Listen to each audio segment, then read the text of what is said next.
लक्षद्वीप एक ऐसा केंद्र शासित प्रदेश जो अरब सागर की गोद में बसा है। एक ऐसा क्षेत्र जो भारत के लिए सामरिक रूप से बेहद संवेदनशील है। एक ऐसा क्षेत्र जहां की 99% आबादी मुस्लिम है। क्या वो लक्षद्वीप भारत से अलग है? क्या वहां सांसद मोहम्मद फैजल का साम्राज्य चलता है? आखिर क्यों? आप ये जानकर हैरान रह जाएंगे कि आजादी के बाद पहली बार लक्षद्वीप में विकास का विरोध हो रहा है।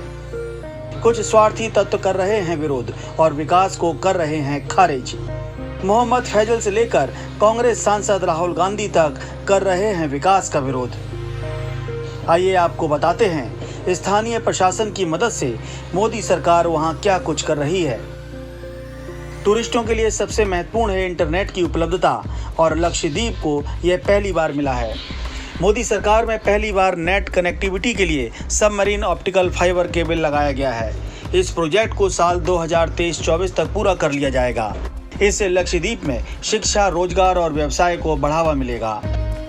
वहाँ 3 eco friendly tourism water villa project शुरू किए गए हैं। इसे मालदीव की तर्ज पर अंतर्राष्ट्रीय टूरिस्ट स्पॉट के तौर पर विकसित किया जा रहा है। यहाँ कुछ स्थानों पर लिक्वर परमिट दिए गए हैं। लक्षद्वीप में कम सुविधाओं की वजह से अब तक छोटे विमान ही उतर पाते थे। अब वहां हवाई पट्टी के विस्तार से बोइंग और एयरबस भी उतर सकेंगे। लक्षद्वीप को माल ढुलाई के लिए मंगलौर पोर्ट से भी जोड़ा जा रहा है। इसके इस्तेमाल से लगभग 75 नॉटिकल मील की दूरी कम होगी और 9 घंटे के समय की बचत होगी। कृषि एवं मत्स्य संपदा की दिशा में भी प्रशासन बेहतरीन कार्य कर रहा है। Coconut development board, coir board Kochi और NCDC के साथ मिलकर नारियल के वैल्यू एडिशन और इसके प्रोसेसिंग को बढ़ावा देने के लिए पहल की जा रही है, जिससे नारियल उत्पादकों की आय दोगुनी हो सकेगी। लक्षद्वीप के समुद्र में भारी मात्रा में पाई जाने वाली टूना मछली के निर्यात को बढ़ाने के लिए फिश प्रोसेसिंग से जुड़ी सभी व्यवस्था की जा रही है। लक्षद्वीप में शिक्षा और स्वास्थ्य इंफ्रास्ट्रक्चर को लगातार मजबूत किया जा रहा है। कावारत्ती में नर्सिंग कॉलेज, पैरामेडिकल कॉलेज तथा मिनीकोय में पॉलिटेक्निक कॉलेज के निर्माण की प्रक्रिया शुरू की गई है। विश्व स्तरीय नगरीय सुविधाएं एवं आधारभूत संरचना के विकास के लिए 12,000 की आबादी वाले कावारत्ती को स्मार्ट सिटी में शामिल किया गया है।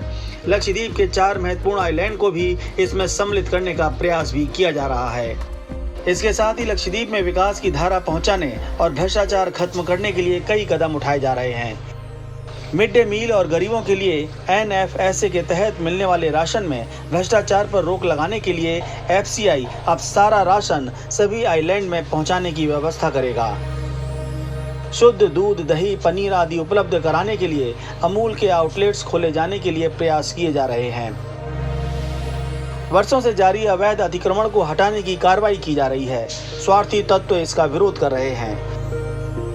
देश के बाकी राज्यों की तरह यहाँ भी अब 2 से अधिक संतान वाले पंचायत चुनाव नहीं लड़ पाएंगे, लेकिन कानून लागू होने के बाद जन्म लेने वाले शिशुओं के माता पिता पर ही यह कानून लागू होगा। स्वार्थी तत्व इस कानून के बारे में भी गलतफहमी पैदा करने की कोशिश कर रहे हैं।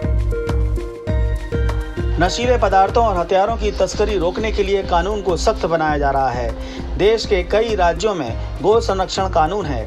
उसी तर्ज पर लक्षद्वीप में भी यह कानून लाया गया है। कुदरत के नूर से भरपूर लक्षद्वीप विकास की दौड़ में शेष भारत से कहीं पीछे छूटता जा रहा था। वहाँ के सभी लोगों, विशेषकर मछुआरा भाई बहनों, महिलाओं और युवाओं की समृद्धि एवं उज्जवल भविष्य के लिए प्रशासन दिन रात काम में जुटा है। ऐसे में निहित स्वार्थी और विकास विरोधी तत्व प्रशासन के खिलाफ कुप्रचार में जुटे हैं।